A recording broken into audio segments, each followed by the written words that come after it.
Call me the Josh. You see, 4 months ago I embarked on a journey to read one of the greatest literature novels of all time. And after many trials and tribulations, after having my book stolen from me, I was forced to buy a new copy, only so I can defeat the great white whale, known as Moby Dick.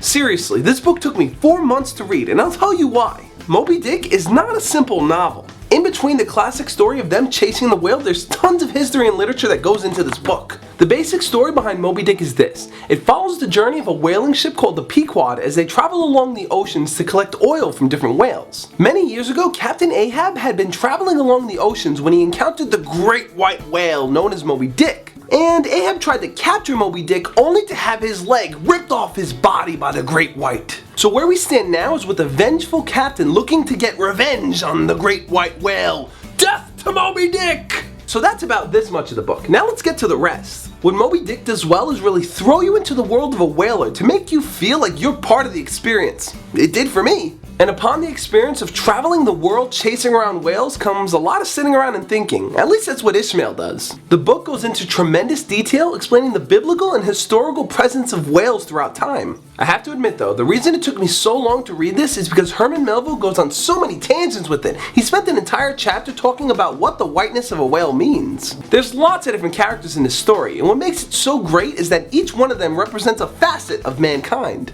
Captain Ahab represents our passion and desire. Man versus nature. Who will conquer and win? It's clear in the book that Ahab is mad, but only in his goal to capture the whale. You see, he's willing to put aside his crew, his profits, and his own life just to destroy that beast. One of my favorite characters in the book is Starbuck because he represents all that is good with people but our fear of leadership which holds us down. Did you know that Starbuck is so badass that Starbucks coffee got their name from him? There's this ever-present battle between Starbuck and Captain Ahab. Starbuck always trying to convince Ahab to care for his crew and to give up his dream of chasing this white whale. Whereas Ahab knows that no matter what Starbuck says to him, he's still gonna follow Ahab's orders. So Ahab just told himself, man, Starbuck's thoughts? Fuck his thoughts! Would you believe me if I told you that Moby Dick only appears in 3 out of the 135 chapters in this book? It's not about the whale though, it's about the idea of defeating the whale. So all in all, if you're looking for an adventurous novel, Moby Dick is the one to read, because once you finish it, you'll feel so good about yourself. And don't be like Captain Ahab. If a whale bites your leg off, just walk away, man, it's not worth it.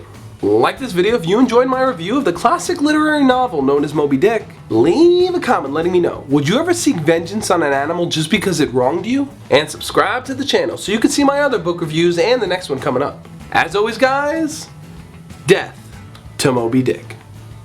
I don't have much time left, so whatever you do, do not watch the 2010 version of the movie Moby Dick. It is horrible! It is the worst monstrosity I've ever seen in my entire life. Pip went from being a little jolly black boy to being a wise talking black man. I thought I was watching Soul Plane. It's terrible, it's bad, it's terror-bad. But do watch the 1998 version with Patrick Stewart. Now that is a great rendition of the classic novel. And if you're curious to know what book I'm going to review next, it's another novel by John Green. Can you guess it? Can you guess it? Can you guess it? Yeah, you got it. It's The Fault in Our Stars.